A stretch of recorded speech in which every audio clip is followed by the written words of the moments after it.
Olá, gente, bom dia. Hoje é quinta-feira, dia 3 de setembro de 2020 e nós estamos aqui para mais uma aula. Hoje a nossa aula será de História. Olha só, segunda-feira é feriado, 7 de setembro. E vocês sabem o que significa esse feriado? Vocês lembram? É um feriado muito importante na nossa história, na história do país, pois nós comemoramos a independência do Brasil. Pois é, saibam que um dia essas terras aqui pertenciam aos índios. Aí com a chegada dos portugueses, em 1500, houve o que a gente pode chamar de invasão dessas terras, tirando dos índios o direito, e o poder sobre elas. Quando os portugueses e europeus chegaram aqui, colonizaram essa terra. O que é colonizar? Povoaram a terra. Trouxeram pessoas da Europa, começaram a se instalar por aqui, formaram vilas, povoados e exploraram a nossa terra, levando também para fora muita riqueza, a riqueza do nosso país e também, logicamente, às custas do trabalho escravo indígena e também dos escravizados vindos da África.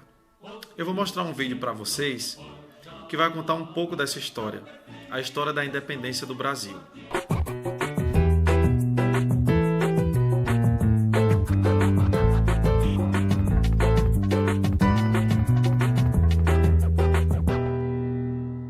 Em 1808, um acontecimento muda profundamente a nossa história. A família real abandona Portugal e vem morar no Brasil, na época apenas uma colônia. Mas havia um motivo muito forte para isso. No início do século XIX, o imperador francês Napoleão Bonaparte quer dominar a Europa. A Inglaterra resiste e ele exige que os outros países bloqueiem o comércio com os ingleses. Portugal não sabe o que fazer. Se romper com a Inglaterra, perde seu maior parceiro econômico e vai à falência. Se não romper, é invadido pelos franceses. Na dúvida, o príncipe regente Dom João VI prefere não arriscar o pescoço.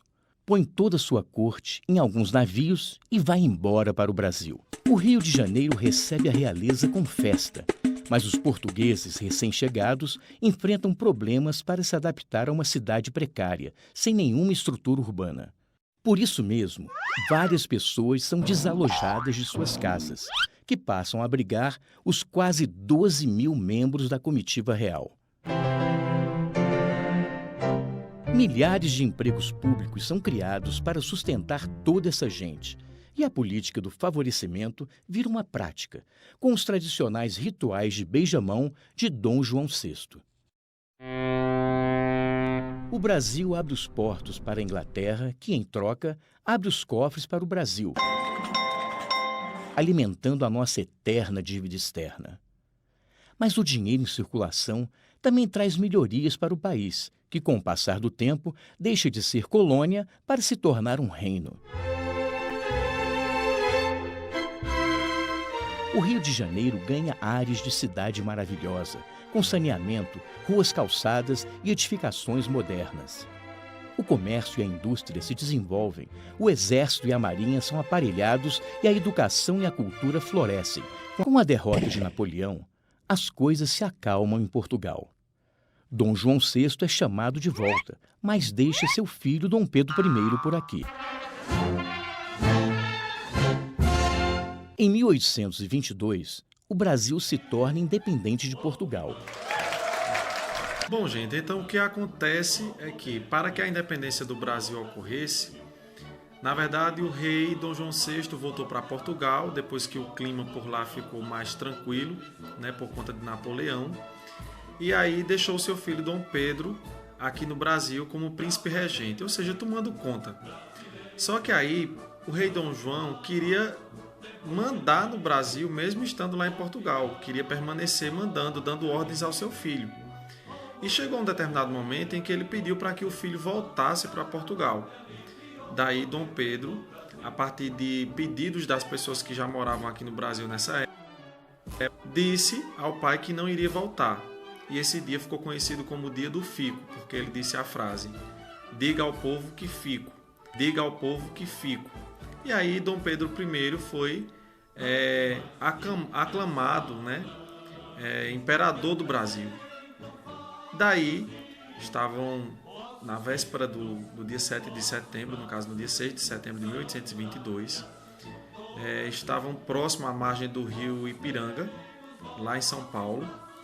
Inclusive o Dom Pedro tinha tido uma dor de barriga, né? A cavalaria parou para que ele resolvesse o seu problema, e foi lá que ele recebeu uma carta vinda de Portugal. Naquela época eles se comunicavam por cartas, dizendo ao filho que ele retornasse imediatamente para Portugal. Foi nesse dia e nesse momento que Dom Pedro I disse a frase muito conhecida: independência ou morte. E a partir daí o Brasil se tornou independente de Portugal, não exatamente só porque ele disse isso, né? Teve ainda muita guerra, luta, durou 2 anos para que o Brasil realmente se tornasse livre das ordens de Portugal. Então foi assim que ocorreu a independência do Brasil.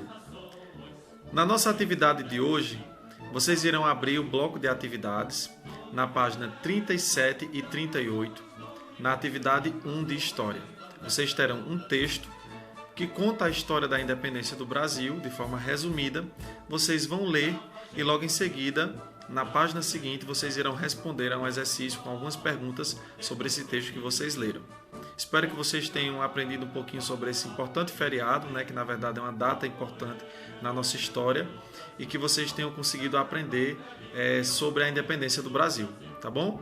Então, a todos vocês um ótimo fim de semana, um excelente feriado, e a gente se vê na próxima terça-feira. Tchau, tchau.